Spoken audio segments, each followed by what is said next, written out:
बच्चों, कैसे हो आप सब। एक बार फिर से आप सभी का स्वागत है बिहार सरकार के मेरा दूरदर्शन मेरा विद्यालय कार्यक्रम में। बच्चों, मैं उम्मीद करता हूं कि आपको जो आपके घर पर विद्यालय का अनुभव मिल रहा है, आप उसे बहुत एंजॉय कर रहे होंगे और एंजॉयमेंट के साथ साथ आपकी पढ़ाई भी हो रही होगी। याद रहे बच्चों कि आप सभी को एपिसोड देखने के बाद अपने पाठ्य पुस्तक से इस पाठ को जरूर पढ़ लेना होता है, ताकि आपका कॉन्सेप्ट पूरा क्लियर हो जाए और आपके किताब में दिए गए सभी सवालों को भी बना लेना होता है। तो अपना कॉपी और कलम ले लीजिए बच्चों और हो जाइए तैयार। हम शुरू करते हैं आज का एपिसोड। नमस्कार दोस्तों, आज के भौतिक विज्ञान वीडियो लेक्चर में आपका स्वागत है। आज हम अध्याय गुरुत्वाकर्षण के तीसरे भाग को समझेंगे। आइए जानते हैं कि आज की वीडियो में हम लोग क्या क्या पढ़ेंगे। दोस्तों, सबसे पहले हम गुरुत्वीय स्थितिज ऊर्जा के बारे में पढ़ेंगे। इसके बाद पलायन चाल को समझेंगे, जिसे पलायन वेग भी कहते हैं, और अंत में भू उपग्रह के बारे में समझेंगे। तो आइए शुरू करते हैं आज के पहले विषय के साथ और जानते हैं गुरुत्वीय स्थितिज ऊर्जा किसे कहते हैं। दोस्तों, जैसा कि हम पहले जान चुके हैं कि जिन बलों द्वारा किया गया कार्य चले गए पथों पर निर्भर नहीं करता है, वे बल संरक्षी बल होते हैं तथा ऐसे बलों के लिए ही किसी पिंड की स्थितिज ऊर्जा की कोई सार्थकता होती है। दोस्तों, गुरुत्व बल एक संरक्षी बल है तथा हम किसी पिंड में इस बल के कारण उत्पन्न स्थितिज ऊर्जा, जिसे गुरुत्वीय स्थितिज ऊर्जा कहते हैं, का परिकलन कर सकते हैं। दोस्तों, अब यदि पृथ्वी के पृष्ठ से h1 ऊंचाई पर स्थित किसी बिंदु तथा इसी बिंदु के ठीक ऊर्ध्वाधर ऊपर h2 ऊंचाई पर स्थित किसी अन्य बिंदु पर विचार करें, तो m द्रव्यमान के किसी कण को पहली स्थिति से दूसरी स्थिति तक ऊपर उठाने में किया गया कार्य, जिसे हम W12 द्वारा निर्दिष्ट करते हैं। अब इस कार्य का परिमाण हमें कुछ इस समीकरण से मिलेगा। W12 बराबर बल गुने विस्थापन बराबर हो जाएगा दोस्तों mg ब्रैकेट में h2 माइनस h1। दोस्तों, अब यदि हम पृथ्वी के पृष्ठ से h ऊंचाई के बिंदु से कोई स्थितिज ऊर्जा यानी कि WH संबंध करें, तो हमें समीकरण कुछ इस प्रकार मिलेगा। WH बराबर mgh प्लस W नॉट। यहाँ W नॉट दोस्तों नियतांक को बताता है। अब यह स्पष्ट है कि गुरुत्वीय स्थितिज ऊर्जा समीकरण W12 बराबर W गुने H2 माइनस W गुने H1 द्वारा दिया जाएगा। इस प्रकार कण को स्थानांतरित करने में किया गया कार्य ठीक इस कण की अंतिम तथा आरंभिक स्थितियों की स्थितिज ऊर्जाओं के अंतर के बराबर होगा। अब दोस्तों, समीकरण में h बराबर 0 रखने पर हमें WH बराबर 0 यानी कि W नॉट प्राप्त होता है। h बराबर 0 का अर्थ यह होगा दोस्तों कि दोनों बिंदु पृथ्वी के पृष्ठ पर स्थित है। इस प्रकार W नॉट कण की पृथ्वी के पृष्ठ पर स्थितिज ऊर्जा को दर्शाती है। अब दोस्तों, हम जानते हैं कि पृथ्वी के बाहर के किसी बिंदु पर स्थित किसी कण पर लगे गुरुत्वीय बल की दिशा पृथ्वी के केंद्र की ओर निर्देशित करती है तथा इस बल का परिमाण समीकरण F बराबर कैपिटल G गुना ME गुना स्मॉल m बटे R स्क्वायर द्वारा दिया जाएगा। यहाँ ME पृथ्वी का द्रव्यमान को बताता है, स्मॉल m कण का द्रव्यमान को बताता है तथा R कण की पृथ्वी के केंद्र से दूरी को बताता है। अब दोस्तों, यदि हम किसी कण को R बराबर R1 से R बराबर R2 तक ऊर्ध्वाधर पथ के अनुदिश ऊपर उठाने में किए गए कार्य को परिकलन करें, तो हमें समीकरण कुछ ऐसा मिलेगा। W12 बराबर समाकलन R1 से R2 तक कैपिटल G गुना कैपिटल M गुना स्मॉल m बटे R स्क्वायर गुना dr बराबर हो जाएगा दोस्तों माइनस कैपिटल G गुना ME गुना स्मॉल m ब्रैकेट में 1/R2 माइनस 1/R1। अब दोस्तों, इस प्रकार समीकरण के बजाय हम किसी दूसरी R पर स्थित ऊर्जा WR को इस प्रकार संबंध कर सकते हैं। समीकरण WR बराबर माइनस कैपिटल G गुना ME गुना स्मॉल m बटे R जोड़ W1। अब दोस्तों हम परिपाटी के अनुसार W1 को शून्य मान लेते हैं, जिसके कारण किसी बिंदु पर किसी कण की स्थितिज ऊर्जा उस कण को अनंत से उस बिंदु तक लाने में किए जाने वाले कार्य के ठीक बराबर होती है। पृथ्वी के गुरुत्वीय बल के कारण किसी बिंदु पर गुरुत्वीय विभव की परिभाषा बिंदु पर किसी कण के एकांक द्रव्यमान की स्थितिज ऊर्जा के रूप में की जाती है। अब दोस्तों हम जानते हैं कि m1 एवं m2 द्रव्यमान के एक दूसरे से r दूरी पर रखे गए दो कणों की गुरुत्वीय स्थितिज ऊर्जा को बताती है। दोस्तों समीकरण हो जाएगा v बराबर -g गुना m1 गुना m2 बटे r। आइए दोस्तों आगे बढ़ते हैं, जानते हैं पलायन चाल किसे कहते हैं। आगे बढ़ने से पहले एक प्रश्न आता है दोस्तों कि क्या हम किसी पिंड को इतने अधिक आरंभिक चाल से ऊपर फेंक सकते हैं कि वह फिर पृथ्वी पर वापस न गिरे। आइए जानते हैं इसका उत्तर क्या होगा। दोस्तों इस प्रश्न का उत्तर देने में ऊर्जा संरक्षण नियम हमारी सहायता करेगा। आइए पहले जानते हैं पलायन चाल किसे कहते हैं। दोस्तों वह न्यूनतम वेग जिसे किसी पिंड को दिया जाए तो वह गुरुत्वाकर्षण क्षेत्र को छोड़कर चला जाता है और पुनः लौट कर नहीं आता है, इसे पलायन वेग कहते हैं। आइए दोस्तों पलायन वेग का सूत्र को जानते हैं। पृथ्वी के लिए हम यहाँ पलायन वेग का मान ज्ञात करते हैं। दोस्तों पृथ्वी के तल पर स्थितिज ऊर्जा का मान निम्न सूत्र द्वारा दिया जाएगा, U बराबर -G गुना mm बटे r। अब दोस्तों जब पिंड पृथ्वी के गुरुत्वाकर्षण सीमा के बाहर होता है तो इस स्थिति में पिंड की स्थितिज ऊर्जा का मान शून्य हो जाता है। अतः इस स्थिति में पलायन ऊर्जा का मान हो जाएगा गुरुत्वाकर्षण सीमा पर ऊर्जा का मान माइनस पृथ्वी तल पर ऊर्जा का मान। अब दोस्तों पलायन ऊर्जा का सूत्र ये होगा 0 माइनस ब्रैकेट में -g गुना mm बटे r बराबर आगे हल करने पर समीकरण होगा प्लस ब्रैकेट में gmm बटे r। अब माना कि किसी पिंड को पृथ्वी तल से ve वेग से फेंका जाता है तो यह पृथ्वी के गुरुत्वाकर्षण क्षेत्र के बाहर निकल जाती है, अर्थात पृथ्वी तल पर पिंड का पलायन वेग का मान यदि ve हो तो तब पिंड की गतिज ऊर्जा का मान निम्न समीकरण द्वारा दिया जाएगा ke बराबर 1/2 mve²। अब दोस्तों चूंकि पिंड में यह गतिज ऊर्जा उपस्थित है और इसके कारण ही पिंड पृथ्वी के गुरुत्वाकर्षण क्षेत्र से बाहर निकल पा रहा है, तो इसका मतलब यह होता है दोस्तों कि गतिज ऊर्जा पलायन ऊर्जा के बराबर होगी। इस अनुसार समीकरण होगा 1/2 mve² बराबर gmm बटे r। इस समीकरण को हल करके पलायन वेग यानी कि ve का मान निकालने पर हमें निम्न समीकरण प्राप्त होता है, पलायन वेग बराबर ve। अब दोस्तों समीकरण ve बराबर √2gm बटे r। अब चूंकि गुरुत्वीय त्वरण g का मान निम्न होता है यानी कि स्मॉल g बराबर gm बटे r² होता है। अब ये स्मॉल g का मान यह पलायन वेग वाले समीकरण में जब हम रखते हैं तो पलायन वेग का नया समीकरण प्राप्त होता है जो निम्न प्रकार है ve बराबर √2gr। दोस्तों यहाँ स्मॉल g और re के आंशिक मान रखने पर हमें v बराबर लगभग 11.2 किलोमीटर प्रति सेकंड प्राप्त होता है, इसे पलायन चाल कहते हैं। आइए दोस्तों आगे बढ़ते हैं और जानते हैं भू उपग्रह के बारे में। दोस्तों भू उपग्रह वह पिंड है जो पृथ्वी के परितः परिक्रमण करते हैं। पृथ्वी का एकमात्र प्राकृतिक उपग्रह चंद्रमा है जिसकी लगभग वृत्ताकार कक्षाएं हैं और लगभग 27.3 दिन का परिक्रमण काल होता है, जो चंद्रमा के अपनी अक्ष के परितः घूर्णन काल के लगभग समान होता है। दोस्तों अब यदि उपग्रह का द्रव्यमान m तथा v इसकी चाल है तो इस कक्षा के लिए आवश्यक अभिकेंद्र बल कुछ इस समीकरण से दिया जाएगा।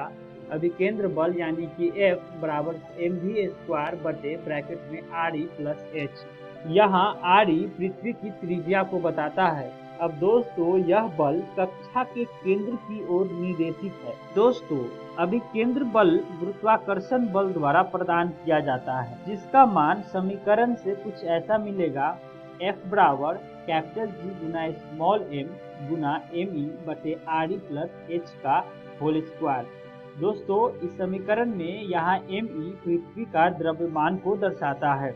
अब ऊपर के दोनों समीकरण में दक्षिण पक्षों को समीकृत तथा m का निरसन करने पर हमें नया समीकरण प्राप्त होता है। v स्क्वायर बराबर कैपिटल G गुना ME बटे RE प्लस H। इस प्रकार h के बढ़ने पर v घटता है। अब दोस्तों पिछले भाग के समीकरण के अनुसार जब h का मान 0 हो जाता है तो उपग्रह की चाल v होता है। अब समीकरण v स्क्वायर यानी कि h का मान 0 ले तो समीकरण कुछ ऐसा होगा। कैपिटल G गुना ME बटे RE बराबर हो जाएगा दोस्तों स्मॉल g गुना RE। इस समीकरण में हम स्मॉल g का मान कैपिटल G गुना ME बटे RE का स्क्वायर का उपयोग किया है। अब प्रत्येक कक्षा में उपग्रह 2 पाई ब्रैकेट में RE प्लस H दूरी चाल v से तय करता है, अतः इसका आवर्तकाल कैपिटल T है। अब दोस्तों आवर्तकाल T का मान समीकरण T बराबर 2 पाई ब्रैकेट में RE प्लस H बटे v होगा, जिसे आगे हल करने पर हमें नया समीकरण मिलेगा बराबर 2 पाई ब्रैकेट में RE प्लस H के पावर 3/2 बटे रूट अंडर कैपिटल G गुना ME। यहाँ हमने समीकरण से v का मान प्रतिस्थापित किया है। अब समीकरण के दोनों पक्षों का वर्ग करने पर हमें नया समीकरण प्राप्त होता है, जो कि t स्क्वायर बराबर k गुना RE प्लस H का क्यूब, जहाँ k का मान 4 पाई स्क्वायर बटे कैपिटल G गुना ME लिया गया है। यही समीकरण केपलर का आवर्तकालों का नियम को बताता है, जिसका अनुप्रयोग पृथ्वी के परितः उपग्रहों की गतियों के लिए किया जाता है। इस प्रकार दोस्तों हम आज के वीडियो का सारे विषयों का अध्ययन कर चुके हैं। आइए जानते हैं एक बार फिर से कि आज के वीडियो में हमने क्या क्या सीखा। दोस्तों सबसे पहले हमने गुरुत्वीय स्थितिज ऊर्जा के बारे में जाना और उसके बाद पलायन चाल यानी कि पलायन वेग को भी समझा और अंत में भू उपग्रह के बारे में जाना। आइए जानते हैं कि अगली वीडियो में हम लोग क्या क्या पढ़ने वाले हैं। दोस्तों अगली वीडियो में हम सबसे पहले कक्षा में गतिशील उपग्रह की ऊर्जा के बारे में समझेंगे और उसके बाद तुल्यकालिक तथा ध्रुवीय उपग्रह के बारे में जानेंगे और अंत में भारहीनता क्या होती है उसको भी समझेंगे। आशा करता हूँ कि आप सभी को आज का वीडियो पसंद आया होगा। मिलते हैं अगली वीडियो में। दोस्तों अगर आपको इस अध्याय को विस्तार पूर्वक पढ़ना है तो आप कक्षा 11 NCERT बुक से भौतिक विज्ञान पुस्तक से पढ़ सकते हैं। Thank you. नमस्कार दोस्तों, आज के भौतिक विज्ञान वीडियो लेक्चर में आपका स्वागत है। आज हम अध्याय गुरुत्वाकर्षण को जारी रखेंगे। तो आइए जानते हैं कि आज के वीडियो में हम लोग क्या क्या पढ़ने वाले हैं। दोस्तों आज हम सबसे पहले कक्षा में गतिशील उपग्रह की ऊर्जा को जानेंगे। उसके बाद तुल्यकाली तथा ध्रुवीय उपग्रह किसे कहते हैं ये समझेंगे और अंत में भारहीनता किसे कहते हैं वो भी जानेंगे। तो आइए आज के पहले विषय से शुरुआत करते हैं और जानते हैं कि कक्षा में गतिशील उपग्रह की ऊर्जा किसे कहते हैं। पिछले भाग के समीकरण का उपयोग करने पर वृत्ताकार कक्षा में चाल v से गतिशील उपग्रह की गतिज ऊर्जा कुछ इस समीकरण से दी जाएगी। ke यानी कि काइनेटिक एनर्जी होता है दोस्तों, जिसे हिंदी में गतिज ऊर्जा कहते हैं। ke बराबर 1/2 mv स्क्वायर। अब v स्क्वायर का मान समीकरण में रखने पर हमें कुछ ऐसा समीकरण मिलेगा। ke बराबर कैपिटल G गुना स्मॉल m गुना me बटे 2 इंटू ब्रैकेट में RE प्लस H। दोस्तों हम मानते हैं कि अनंत पर गुरुत्वीय स्थितिज ऊर्जा 0 होती है, तब पृथ्वी के केंद्र से R प्लस H दूरी पर उपग्रह की स्थितिज ऊर्जा कुछ इस समीकरण से दी जाएगी। पीई यानी कि पोटेंशियल एनर्जी कहते हैं, जिसे हिंदी में स्थितिज ऊर्जा से जानते हैं। पीई बराबर माइनस कैपिटल जी गुना स्मॉल एम गुना एम ई बटे R E plus H. Kinetic energy धनात्मक होती है यानी कि पॉजिटिव होती है, जबकि पोटेंशियल एनर्जी ऋणात्मक होती है यानी कि निगेटिव होती है। इसीलिए परिमाण में काइनेटिक एनर्जी बराबर हो जाएगा दोस्तों 1/2 पोटेंशियल एनर्जी। अतः उपग्रह की कुल ऊर्जा कुछ इस समीकरण से दी जाएगी, E बराबर kinetic energy plus potential energy बराबर हो जाएगा दोस्तों माइनस कैपिटल जी गुना स्मॉल एम गुना एम ई बटे 2 गुने ब्रैकेट में आर ई प्लस एच। इस प्रकार वृत्ताकार कक्षा में गतिशील किसी उपग्रह की कुल ऊर्जा ऋणात्मक होती है यानी कि निगेटिव होती है। स्थितिज ऊर्जा का ऋणात्मक तथा परिमाण में धनात्मक गतिज ऊर्जा का 2 गुना होता है। अब दोस्तों जब किसी उपग्रह की कक्षा दीर्घवृत्तीय होती है तो उसकी काइनेटिक एनर्जी यानी कि गतिज ऊर्जा तथा पोटेंशियल एनर्जी यानी कि स्थितिज ऊर्जा दोनों ही पथ के हर बिंदु पर भिन्न होती है। यदि कुल ऊर्जा धनात्मक अथवा शून्य हो तो पिंड अनंत की ओर पलायन कर जाता है। उपग्रह सदैव पृथ्वी से परिमित दूरियों पर परिक्रमण करते हैं, अतः उनकी ऊर्जाएं धनात्मक अथवा शून्य नहीं हो सकती। आइए दोस्तों अगले विषय की तरफ बढ़ते हैं और जानते हैं कि तुल्यकाली तथा ध्रुवीय उपग्रह किसे कहते हैं।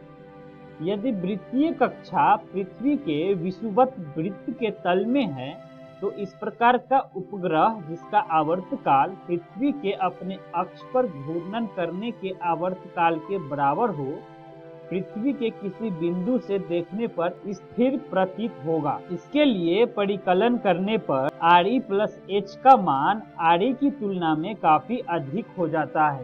तो इस परिस्थिति के लिए परिकलन करने पर आर ई प्लस एच का मान आर ई की तुलना में काफी अधिक हो जाता है। तब समीकरण कुछ ऐसा होगा दोस्तों, आर ई प्लस एच बराबर ब्रैकेट में टी स्क्वायर गुना कैपिटल जी गुना एम ई बटे 4 पाई स्क्वायर का पावर 1/3। टी बराबर 24 घंटे के लिए परिकलन करने पर आर प्लस एच का मान 35,800 किलोमीटर हो जाता है, जो कि पृथ्वी की त्रिज्या यानी कि आर ई से काफी अधिक है। आइए दोस्तों तुल्यकाली उपग्रह किसे कहते हैं जानते हैं। वे उपग्रह जो पृथ्वी के विषुवत वृत्त के तल यानी कि निरक्षीय समतल में पृथ्वी के परितः वृत्तीय कक्षा में टी बराबर 24 घंटे के आवर्तकाल से परिक्रमण करते हैं, वे तुल्यकाली उपग्रह कहलाते हैं। आइए दोस्तों उदाहरण से समझते हैं। एक चक्कर में उपग्रह से दिखाई देने वाली पृथ्वी के पृष्ठ की एक पट्टी जिसे चित्र में छायांकित दर्शाई गई है, उपग्रह के अगले परिक्रमण के लिए पृथ्वी अपने अक्ष पर कुछ घूर्णन करती है, जिससे संलग्न पट्टी दिखाई देने लगती है। इस प्रकार के उपग्रहों द्वारा एकत्र सूचनाएं सुदूर संवेदन मौसम विज्ञान के साथ पृथ्वी के पर्यावरणीय अध्ययनों के लिए भी अत्यंत उपयोगी होते हैं। आगे बढ़ते हैं दोस्तों, जानते हैं भारहीनता किसे कहते हैं। दोस्तों भारहीनता को इंग्लिश में वेटलेसनेस कहते हैं। भारहीनता को माइक्रोग्रेविटी भी कहा जाता है। यदि दो वस्तुओं के बीच की दूरी जितनी कम होगी, गुरुत्वाकर्षण उतनी ही ज्यादा होगा। इसके विपरीत एक दूसरे से जितनी अधिक दूरी होगी, गुरुत्वाकर्षण बल कम होता जाएगा। इसलिए आकाश की ऊंचाई पर पहुंचने के बाद गुरुत्वाकर्षण कम होता जाता है। अंततः अंतरिक्ष में पहुंचकर यह शून्य हो जाता है। इसे ही भारहीनता यानी कि जीरो ग्रेविटी भी कहते हैं। आइए दोस्तों भारहीनता के उदाहरण को चित्र माध्यम से समझते हैं। दोस्तों भारहीनता की स्थिति अपने आप में कल्पना से परे है, क्योंकि आमतौर पर वह प्रकृति में नहीं दिखती। यह प्राकृतिक नियमों के विरुद्ध होती है। दोस्तों भारहीनता यानी कि जीरो ग्रेविटी के खतरे को समझते हैं। भारहीनता की स्थिति में हृदय तथा अस्थियों में असामान्य क्रियाएं होने लगती है। भारहीनता के कारण ब्लड सर्कुलेशन पैरों से सीने की शिराओं की ओर होने लगता है, जिससे शरीर में रक्त और पानी की मात्रा में 7 से 15% तक की कमी आ जाती है। हालांकि अंतरिक्ष यान में वातावरण के ताप, दाब और नमी को इस प्रकार नियंत्रित किया जाता है कि अंतरिक्ष यात्री यह महसूस करे कि वह पृथ्वी के वातावरण में ही है, लेकिन अनेक बार उसे बहुत उच्च व बहुत निम्न ताप का सामना करना पड़ता है। इस प्रकार दोस्तों, हम आज के सारे विषयों का अध्ययन कर चुके हैं।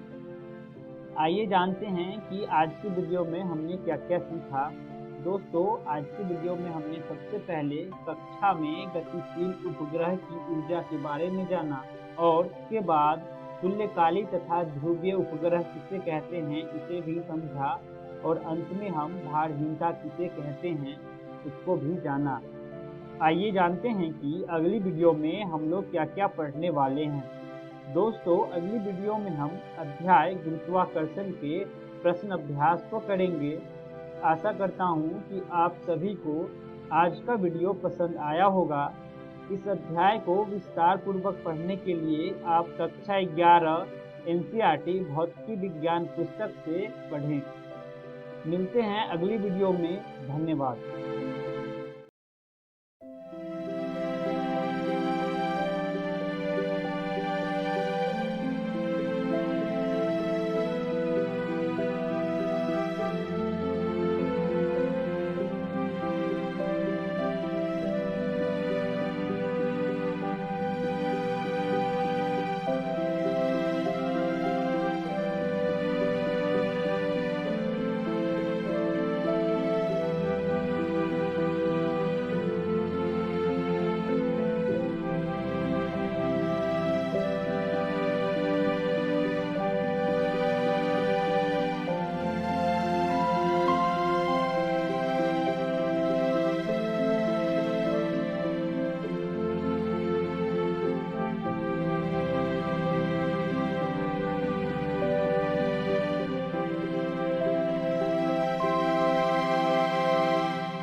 साइंस, टेक्नोलॉजी और इनोवेशन। बदलता भारत, एक नया भारत। बदलते भारत की इस तस्वीर में बच्चे भी अपने इनोवेशन से रंग भर रहे हैं। बच्चों के नए नए आइडिया बड़ी बड़ी समस्याओं का समाधान सुझा रहे हैं। जैसे अंडमान और निकोबार के सयान अख्तर शेख ने गैस सिलेंडर के कैप को आसानी से खोलने का औजार बनाया है। और मध्य प्रदेश की रहने वाली सुलोचना काकोडिया ने एक अनोखी ऑटोमेटिक टॉयलेट क्लीनिंग मशीन बनाई है।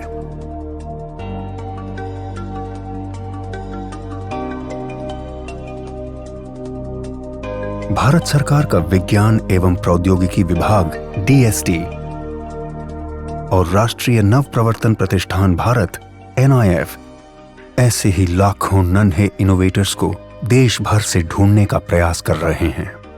और इस अभिनव प्रयास का माध्यम है इंस्पायर अवार्ड्स मानक। इस प्रतियोगिता में कक्षा 6 से 10 तक के स्कूली बच्चे भाग लेते हैं, जिसमें सबसे पहले स्कूलों में प्राध्यापक द्वारा आइडिया प्रतियोगिता आयोजित की जाती है। इसके जरिए बच्चों के बेस्ट 2 से 3 आइडिया का चयन किया जाता है, जिसका नामांकन इंस्पायर अवार्ड्स मानक के वेब पोर्टल पर स्कूल द्वारा किया जाता है।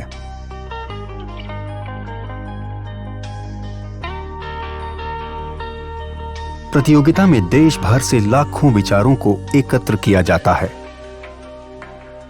फिर 1 लाख सर्वश्रेष्ठ विचारों का चयन कर उन्हें प्रोटोटाइप बनाने के लिए 10,000 रुपए की आर्थिक सहायता दी जाती है।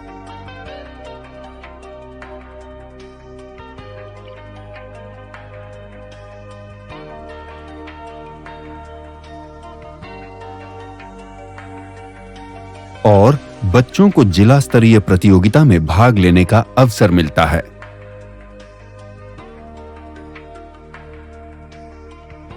इसके बाद 10,000 आइडिया को राज्य स्तरीय प्रदर्शनी में भाग लेने का मौका मिलता है, जहां से श्रेष्ठ 1000 आइडिया को राष्ट्र स्तरीय प्रतियोगिता के लिए चयनित किया जाता है। इन आइडिया के प्रोटोटाइप को बेहतर बनाने के लिए NIF देश के विभिन्न तकनीकी संस्थानों के सहयोग से मेंटरिंग वर्कशॉप के जरिए विद्यार्थियों को मदद और तकनीकी सलाह उपलब्ध कराता है।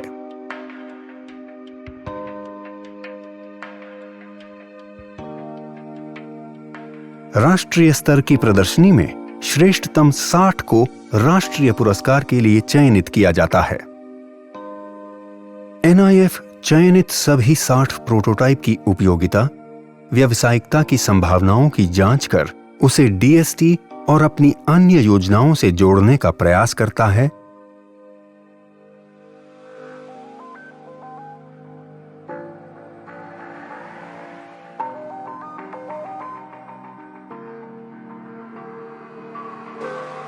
तथा वार्षिक festival of innovation and entrepreneurship में उनकी प्रतिभागिता कराता है।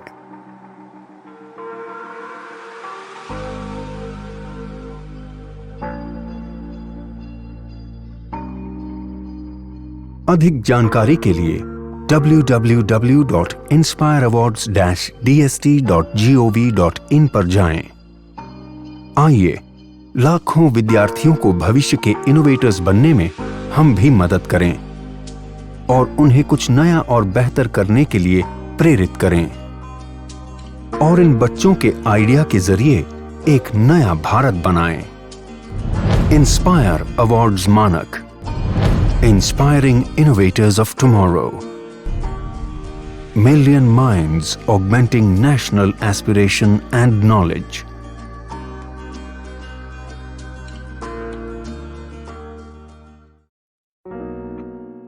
हेलो दोस्तों, आज की इस कक्षा में आप सभी का स्वागत है। आज के इस वीडियो में हम एक नया अध्याय शुरू करेंगे जिसका नाम है परमाणु।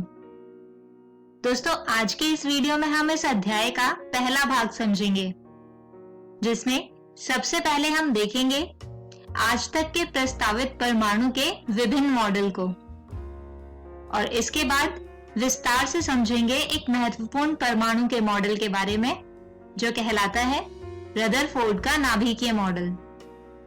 तो आइए जानते हैं विभिन्न प्रकार के परमाणु मॉडलों के बारे में। दोस्तों, सन 1897 में ब्रिटिश भौतिक विज्ञानी जोसेफ जे टॉमसन इन्होंने गैस के विद्युत विसर्जन प्रयोगों द्वारा ज्ञात किया कि विभिन्न तत्वों के परमाणुओं में उपस्थित ऋणात्मक आवेशित संघटक यानी इलेक्ट्रॉन सभी परमाणुओं के लिए पूर्णतया समान हैं। तथापि परमाणु स्वयं में वैद्युत रूप से उदासीन होते हैं, इसलिए इलेक्ट्रॉन के ऋण आवेश को निष्प्रभावित करने के लिए परमाणु में धनात्मक आवेश भी होना चाहिए। लेकिन परमाणु में धनात्मक आवेश तथा इलेक्ट्रॉन की व्यवस्था क्या है, या दूसरे शब्दों में कहें तो एक परमाणु की संरचना क्या है? इसी प्रश्न के उत्तर में सन 1898 में जे टॉमसन ने परमाणु का पहला मॉडल प्रस्तावित किया। इस मॉडल के अनुसार परमाणु का धन आवेश परमाणु में पूर्णतया एक समान रूप से वितरित है तथा ऋणावेश यानी इलेक्ट्रॉन इसमें ठीक उसी प्रकार अंतः स्थापित हैं जैसे किसी तरबूज में बीज। दोस्तों, इस मॉडल को चित्रमय रूप में प्लम पुडिंग मॉडल कहा गया। परमाणु में इलेक्ट्रॉनों तथा धन आवेशों का वितरण इस प्रस्तावित मॉडल से बहुत भिन्न है। जे टॉमसन के एक भूतपूर्व शोध छात्र अर्नेस्ट रदरफोर्ड कुछ रेडियो एक्टिव तत्वों से उत्सर्जित अल्फा कणों पर एक प्रयोग करने में व्यस्त थे। परमाणु की संरचना का अन्वेषण करने के लिए उन्होंने सन 1906 में परमाणुओं द्वारा अल्फा कणों के प्रकीर्णन से संबंधित एक क्लासिकी प्रयोग प्रस्तावित किया। इसके परिणामों की व्याख्या ने परमाणु के रदरफोर्ड की ग्रहीय मॉडल को जन्म दिया, जिसे परमाणु का नाभिकीय मॉडल भी कहा जाता है।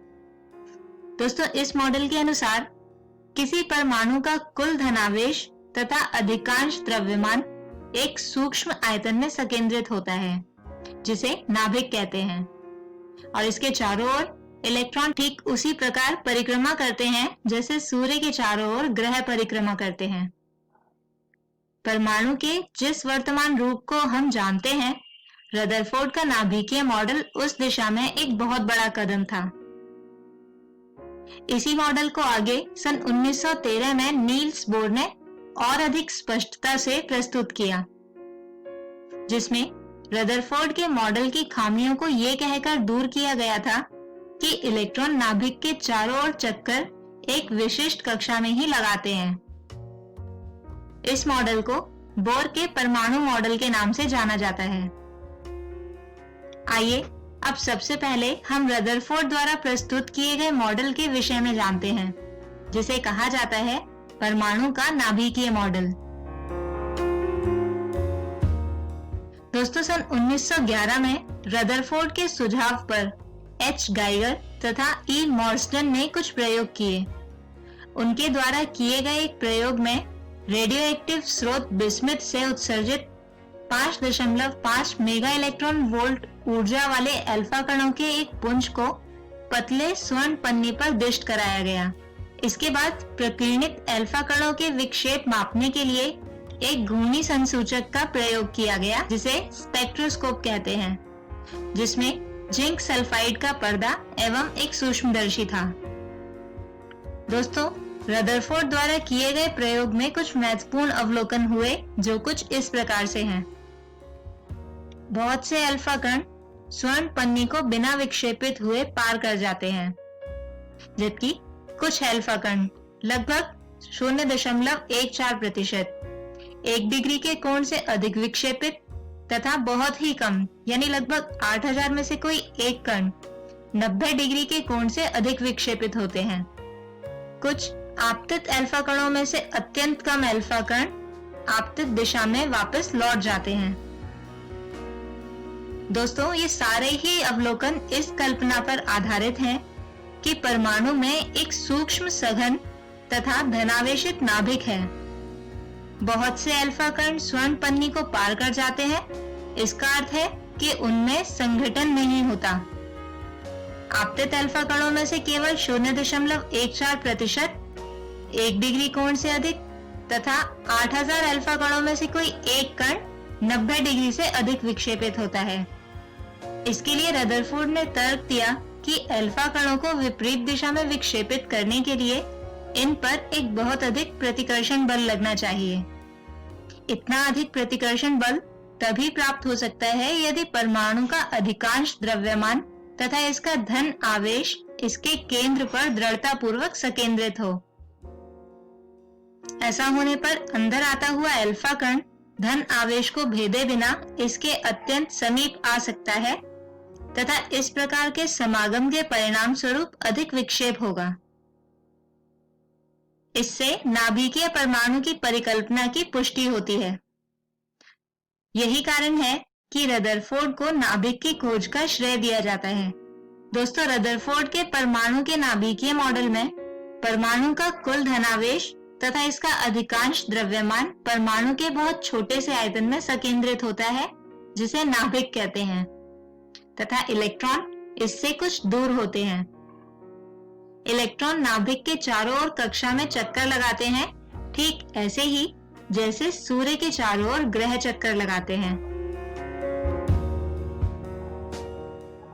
दोस्तों, परमाणु के भीतर का अधिकतर भाग खाली होने के कारण यह समझना आसान है कि अधिकतर अल्फा कण पतली धातु की पन्नी से बिना विक्षेपित हुए बाहर क्यों निकल जाते हैं।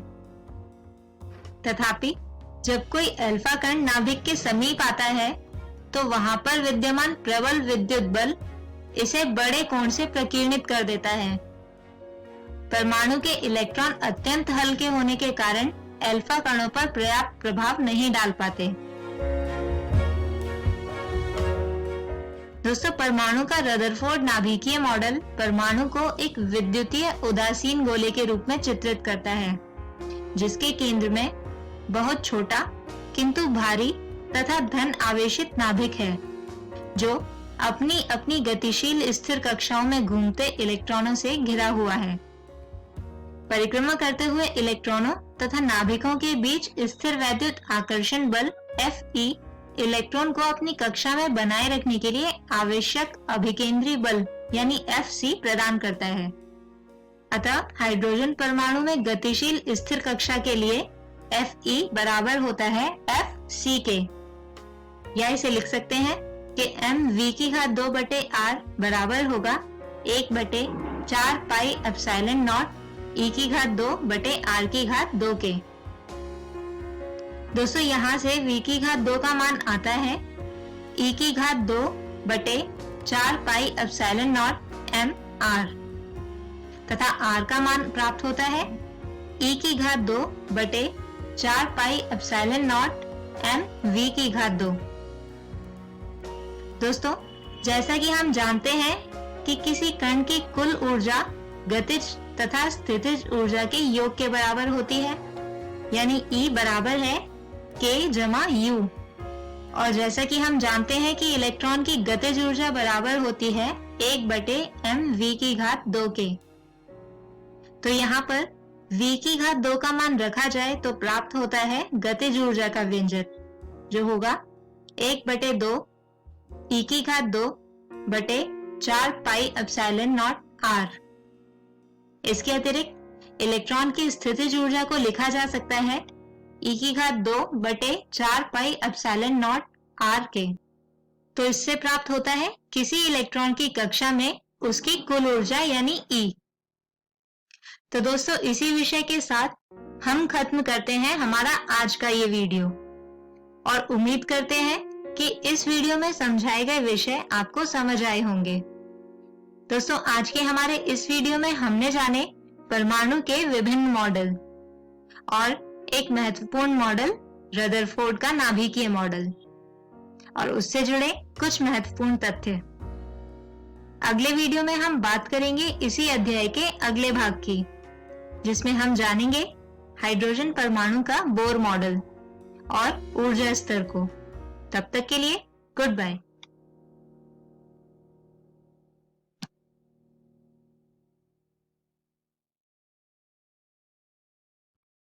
हेलो दोस्तों, आज की इस वीडियो में आप सभी का स्वागत है। आज हम आपके अध्याय विकास को जारी रखेंगे और इसका भाग 2 आज हम पढ़ने वाले हैं। इससे पिछली वीडियो में दोस्तों हमने विकास, जीवन की उत्पत्ति और जीवन स्वरूप का विकास, एक सिद्धांत, इन सभी विषय बिंदुओं पर चर्चा करी थी। इस वीडियो में हम जानेंगे कि विकास के प्रमाण क्या है और साथ ही साथ हम अनुकूली विकिरण क्या है इसको भी हम समझेंगे। तो चलिए शुरू करते हैं। दोस्तों, हमारे पास कुछ ऐसे प्रमाण हैं जो कि ये साबित करते हैं कि विकास इस धरती पर हुआ था। ये प्रमाण हैं जीवाश्म, भ्रूणात्मक प्रमाण, शारीरिक तथा आकारिकी प्रमाण, प्राकृतिक वर्ण और कृत्रिम वर्ण। इन सभी प्रमाणों के बारे में हम एक एक करके पढ़ेंगे। सबसे पहला प्रमाण हम जीवाश्म को ले लेते हैं। इनको हम पेलियोंटोलॉजिकल एविडेंसेस भी कहते हैं। अब समझते हैं कि ये क्या होते हैं। पृथ्वी पर किसी समय जीवित रहने वाले अति प्राचीन सजीवों के परिरक्षित अवशेषों या उनके द्वारा चट्टानों में छोड़ी गई छापों को जो पृथ्वी की सतहों या चट्टानों की परतों में सुरक्षित पाए जाते हैं, उन्हें जीवाश्म कहते हैं। और आप ये तस्वीर देख सकते हैं, यह एक जीवाश्म की है यह एक शुरुआती रेप्टाइल यानी कि सरीसृप का जीवाश्म है। जीवाश्म दोस्तों विलुप्त जीवों को दर्शाते हैं, जैसे कि डायनासोर। हमारे पास कुछ थ्योरीज हैं कि डायनासोर कैसे इस धरती से विलुप्त हुए होंगे, मगर इस बात को हम जान लेते हैं कि जीवाश्मों के बिना हमें शायद कभी पता भी नहीं चलता कि डायनासोर हमारी पृथ्वी पर रहे होंगे। और दोस्तों कुछ जीवाश्म तो आज के समय में पाए जाने वाले जीवों के जैसे दिखते हैं, जैसे कि डायनोसुकस। ये क्रोकोडिलियन जीनस का एक विलुप्त जीव था जो कि आज के घड़ियालों को दर्शाता है, उनके जैसा ये दिखता था। तो इन सभी बातों से हम कह सकते हैं कि जीवाश्म हमें विकास को समझने में मदद करते हैं। अब दोस्तों ये जीवाश्म बनते कैसे हैं, क्योंकि हमको पता है कि जब कोई जीव मरता है तो उसका शरीर पर्यावरण में घुल जाता है और थोड़े समय बाद वो गायब हो जाता है। लेकिन अगर जीव का पूरा शरीर या उसका कुछ हिस्सा उसके शरीर का चट्टानों या फिर सेडिमेंट्स में प्रिजर्व हो जाए कुछ समय के लिए, कई बार ये बहुत ज्यादा लंबे समय के लिए भी प्रिजर्व हो जाता है, यानी कि परिरक्षित हो जाता है, जैसे कि डायनासोर में, क्योंकि डायनासोर्स के जो जीवाश्म है वो बहुत ही पुराने हैं। और फिर कुछ प्रक्रियाओं के बाद ये जीवाश्म में बदल जाते हैं। आइए दोस्तों अब भ्रूणात्मक प्रमाण के बारे में पढ़ लेते हैं, इसको हम समझेंगे। यह अर्नस्ट हेकल द्वारा प्रस्तावित किया गया था। ये प्रमाण कुछ विशिष्ट संरचनाओं के प्रेक्षण पर आधारित थे जो सभी कशेरुकी जीवों के भ्रूण में उभयनिष्ठ रूप से पाए जाते हैं, परंतु वयस्क जंतुओं में अनुपस्थित होते हैं। इस बात को एक उदाहरण से समझते हैं। यहाँ मैंने कशेरुकी जीवों के भ्रूणों को दिखाया हुआ है। इनमें कुछ ऐसी विशेषता हैं जैसे कि गलफड़े और ये पूंछ जो सभी के सभी कशेरुकी भ्रूणों में आपको दिख रहे होंगे। लेकिन वयस्क जंतुओं में ये सारी विशेषताएं नहीं होती हैं, ये अनुपस्थित होती है, जैसे कि आपको मानवों में पूंछ देखने को नहीं मिलेगी। तो हम कह सकते हैं कि कुछ विशेषताएं वयस्क जीवों में अनुपस्थित होती है। लेकिन दोस्तों ये प्रस्ताव कार्ल अर्नस्ट बायर द्वारा सावधानी पूर्वक किए गए गहन अध्ययन के आधार पर अस्वीकार कर दिया गया था। उसने देखा कि भ्रूण कभी भी अन्य जंतुओं की वयस्क अवस्थाओं से नहीं गुजरते हैं। आइए दोस्तों अब विकास का अगला प्रमाण हम समझ लेते हैं, जो कि है शारीरिक तथा आकार की प्रमाण। इसमें हम दो चीजों के बारे में पढ़ेंगे। पहली है होमोलोगस संरचनाएं और दूसरी है एनालोगस संरचनाएं। इनको हम एक एक करके समझेंगे। सबसे पहले हम होमोलोगस संरचनाओं को समझ लेते हैं। अब ये क्या होती है? विभिन्न जीवों की संरचनाएं जिनकी शरीर रचना या बुनियादी योजना में समानता है लेकिन कार्य भिन्न करती हैं, उन्हें समजातीय संरचनाएं कहते हैं, यानी कि होमोलोगस संरचनाएं कहते हैं। सरल भाषा में संरचना एक समान है लेकिन वो कार्य भिन्न कर रही हैं, तो वो समजातीय संरचना यानी कि होमोलोगस संरचनाएं कहलाती हैं।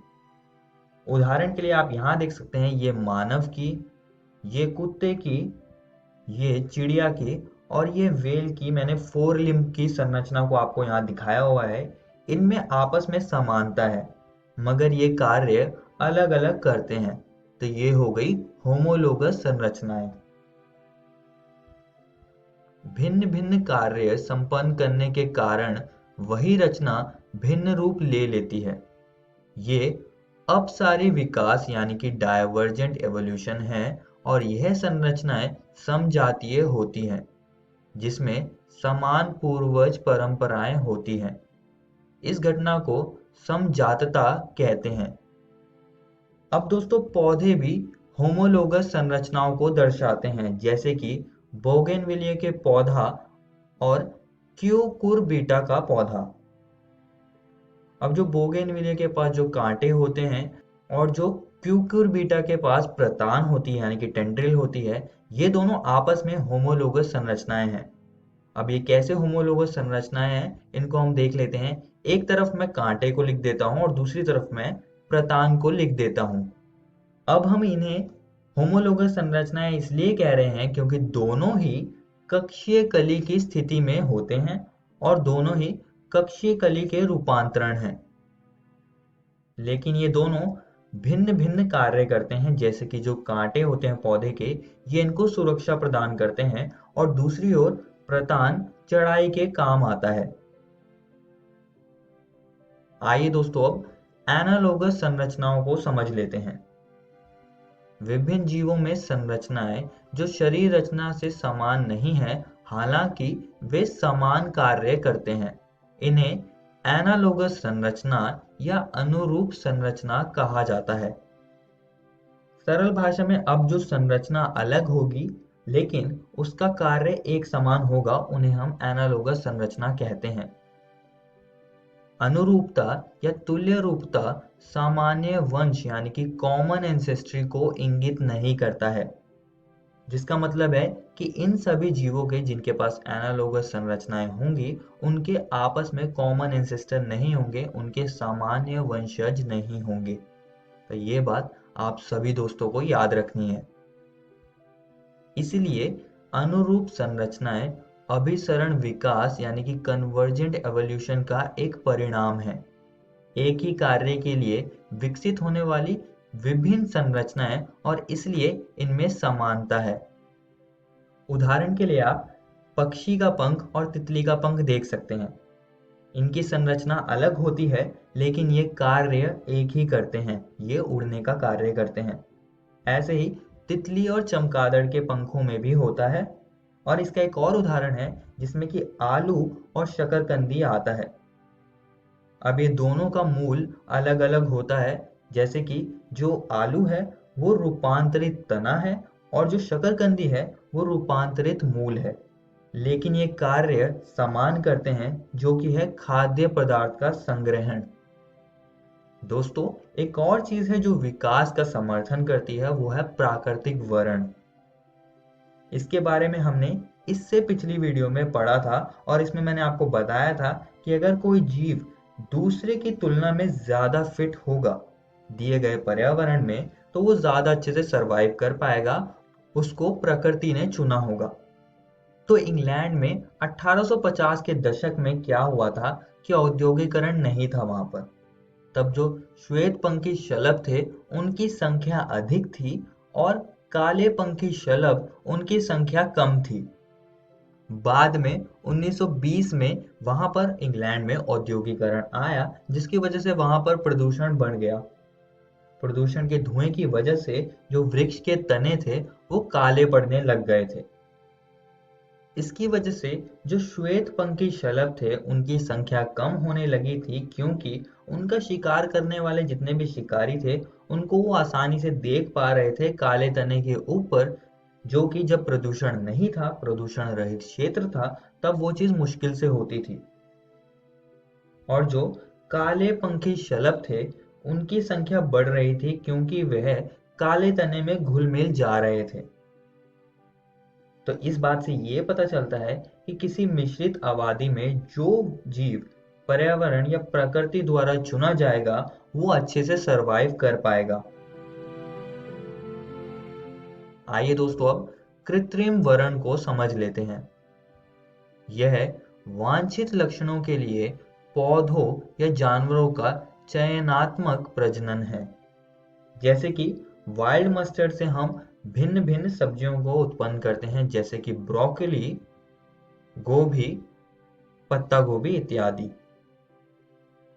आइए दोस्तों अब इस वीडियो के दूसरे विषय बिंदु को समझ लेते हैं, जिसमें हम जानेंगे कि अनुकूली विकिरण क्या है। एक विशेष भूभौगोलिक क्षेत्र में विभिन्न प्रजातियों के विकास का प्रक्रम एक बिंदु से शुरू होकर अन्य भूभौगोलिक क्षेत्रों तक प्रसारित होने को अनुकूली विकिरण यानी कि अडैप्टिव रेडिएशन कहा गया। इसका एक बहुत अच्छा उदाहरण है डार्विन की फिंच। जब डार्विन गैलापागोस आइलैंड में गए थे तो उन्होंने वहां देखा कि जो फिंचेस पक्षी थे उनमें कुछ विविधता थी जो कि उनकी चोंच के आकार में थी। विश्लेषण के बाद उनको पता चला कि ये सारी विविधता एक ही आइलैंड में विकसित हुई थी और उन्होंने ये भी कहा कि ये जो विविधता थी ये बीजभक्षी पूर्वज पक्षी से विकसित हुई थी और इनमें से कुछ पक्षी अलग अलग आइलैंड पर चले गए और वहां पर जो भी पर्यावरण था उसके हिसाब से उन्होंने खुद को विकसित कर लिया। इस वीडियो में हमने दोस्तों विकास के प्रमाणों को हमने समझा और हमने साथ ही में अनुकूली विकिरण क्या होता है इस पर भी हमने चर्चा करी।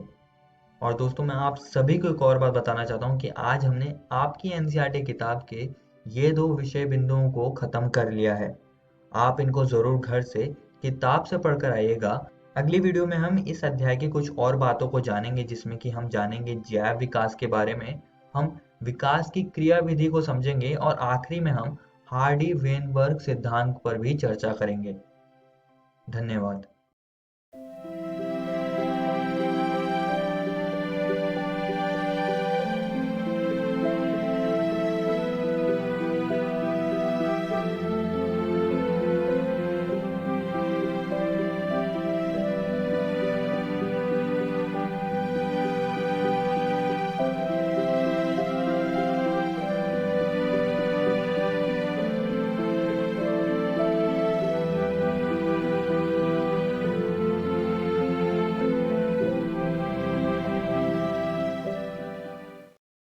मिलते हैं बच्चों अगले एपिसोड में कुछ और रोचक पाठ के साथ। तब तक के लिए घर में रहिए, सुरक्षित रहिए और पढ़ते रहिए। बाय बाय बच्चों।